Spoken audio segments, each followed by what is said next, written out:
शुक्रिया मैडम, आपने मुझे सप्लीमेंट्री ग्रांट ऑफ डिमांड्स के लिए बोलने का ये मौका दिया।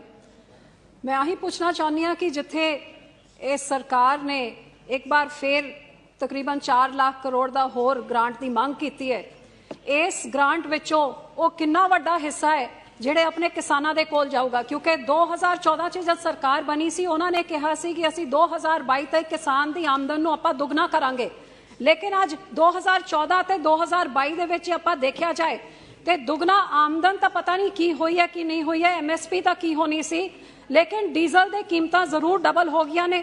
जे मैं यूरिया की गल करा, जिहड़े पौने 200 रुपए 50 किलो का एक बैग होंदा सी, वो 270 रुपए का 45 किलो का बैग हो गया है। DAP 1125 तो लैके 1350 तक पहुंच गई है।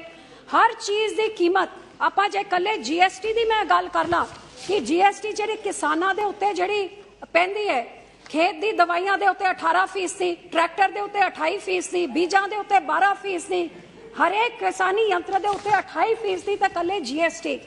जे आपां हर चीज़ की देखी जाए, जे आज किसान नूं अपनी फसल की कटाई भी करनी है ते जे 2014 ते वो कंबाइन की कटाई वास्ते वो 800 रुपए एकड़ होंदा सी, वो 1500 च पहुंच गया, ते एक कणक वास्ते ते झोने वास्ते जिहड़ा 900 होंदा सी, वो 2000 तो भी टप गया है।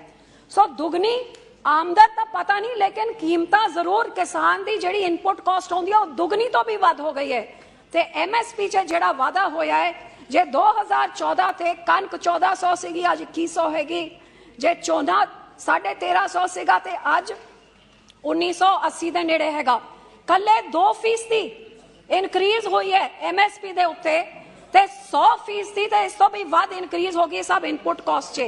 मैं आही पूछना चाहनी हाँ कि जे इन्हां चीज़ां दी आपां इन्हां चीज़ां नूं देखिए ते इस किसानी अंदोलन नूं आपां देखिए, अज मैं सरकार तो आही पूछना चाहती हाँ कि तुसीं किसानां नूं एक आश्वासन दिता सी असीं MSP लाजमी करांगे, ते स्वामीनाथन कमीशन की रिकमेंडेशन के हिसाब के नाल C2 + 50% थोड़ी MSP होगी।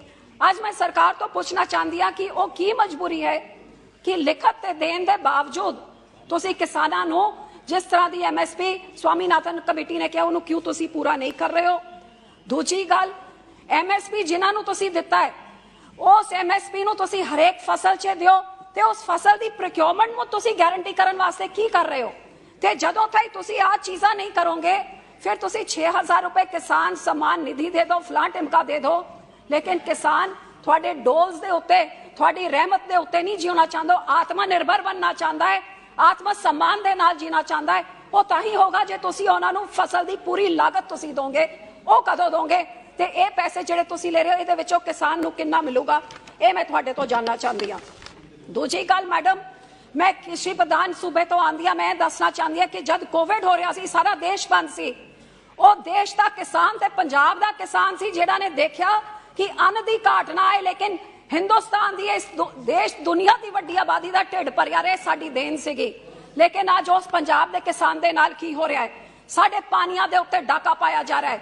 कल्ला एक सूबा सारे देश विच है जिथे रिपेरियन प्रिंसिपल फॉलो नहीं होंदा, साडा पानी खो के हरियाणे नूं देना चाहते हैं। क्यों? साडी राजधानी चंडीगढ़ ओनू कमजोर हक नूं कमजोर किया जा रहा है। जिहड़े इस पार्लीमेंट ने सानू वादा किया सी, आज साडी राजधानी भी साडे तो खोई जा रही है। ते होर छड्डो, साडे धार्मिक स्थानां नूं भी नहीं छड्डिया गया। जिहड़ी एक इंटर स्टेट बॉडी साडी SGPC सीगी, जद पंजाब दे टोटे टोटे करके तुसी दूजे सूबे बना दिते सी, आज हरियाणा ने वक्फ कमेटी बना ली।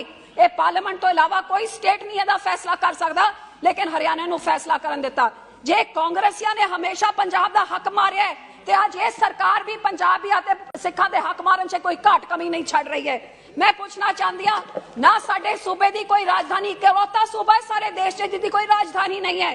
साडे पानी दे उत्ते डाका मारिया जा रहा, सारे धार्मिक संस्थावां ते उत्ते डाका मारिया जा रहा। क्यों? उस कम्यूनिटी दे नाल तुसी इन्ना धक्का कर रहे हो जिन्हें सब तो वध खून डोलिया देश की आज़ादी वास्ते, तो सब तो वड्डा योगदान देश का ढिड पालन वास्ते करते हैं। ये क्यों किया जा रहा है? कदे साडे नाल दे गवांढ दे सूबियां नूं मैनूं कोई इतराज़ नहीं, जरूर उन्हां नूं टैक्स कंसैशनस दिओ, कदे हिमाचल नूं, जम्मू कश्मीर नूं, उत्तराखंड नूं, लेकिन पंजाब दे नाल क्यों धक्का? साडी इंडस्ट्री उत्थे भज जाती है, साडे किसानां नूं लागत नहीं मिलती, लिखत दे दिते हुए वादे पूरे MSP दे नहीं कीते जांदे, बार बार पंजाब दे नाल डाके क्यों कीते जांदे ने? फास्टेस्ट ग्रोइंग इकोनॉमी की बहुत वड्डी गल कीती जांदी है, बड़ी चंगी गल है, लेकिन 60% हिंदुस्तान ਜਿਹੜਾ ਖੇਤਾਂ 'ਚ ਰਹਿੰਦਾ ਹੈ, ਜਿਹੜਾ ਰੂਰਲ ਏਰੀਆ 'ਚ ਰਹਿੰਦਾ ਹੈ, ਉਹਨਾਂ ਦੀ ਕੀ ਗਰੋਥ ਹੋ ਰਹੀ ਹੈ? ਕਦੇ ਉਹਦੇ ਬਾਰੇ ਵੀ ਸੋਚੋ। ਉਹ ਤਾਂ ਉਹਨਾਂ ਦੇ ਬੱਚੇ ਬੇਰੋਜ਼ਗਾਰ ਹੋ ਕੇ ਫਿਰ ਰਹੇ ਨੇ, ਸਾਡੇ ਸੂਬੇ ਦੇ ਬੱਚੇ ਬਾਹਰ ਭੱਜੀ ਜਾ ਰਹੇ ਨੇ ਕਿਉਂਕਿ ਕੋਈ ਭਵਿੱਖ ਹਿੰਦੁਸਤਾਨ 'ਚ ਪੰਜਾਬ 'ਚ ਨਜ਼ਰ ਨਹੀਂ ਆਉਂਦਾ। ਉਹਨਾਂ ਦੇ ਬਾਰੇ ਵੀ ਮੈਂ ਪੁੱਛਣਾ ਚਾਹੁੰਦੀ ਕਿ ਅੱਜ बेरोजगारी क्यों इतनी बढ़ गई है, महंगाई क्यों बढ़ गई है? फास्टेस्ट ग्रोइंग इकोनॉमी कुछ चिन्हित लोगों वास्ते हो गई, लेकिन आम जनता वास्ते कोई फास्टेस्ट ग्रोइंग। सारियां दी आमदन घट रही है, किसान दी घट रही है, गरीब दी घट रही, दुकानदार दी घट रही है। अखीर च मैं सरकार को कुछ सुझाव देना चाहांगी कि अपने आमदन तुसीं किवें वधाओ। अज इत्थे वित्त मंत्री जी बैठे हुए ने, madam finance minister, I would like to give you a suggestion as to how to increase your income. I request you as an MP that please increase your GST or taxes or any other collection on all sarkari ads which come out. Because I come from a state where there is a government which 6 years ago our government used to spend 20 crores on advertisements. Today they are spending 750 crores per year on sarkari. रोज के 3 करोड़ रुपए सरकारी advertisements के। पंजाब का budget बनना है, कन्याकुमारी से लेके उधर कश्मीर तक ऐड दिए जाते हैं कि बताइए, सुझाव दिए पंजाब के बजट के लिए।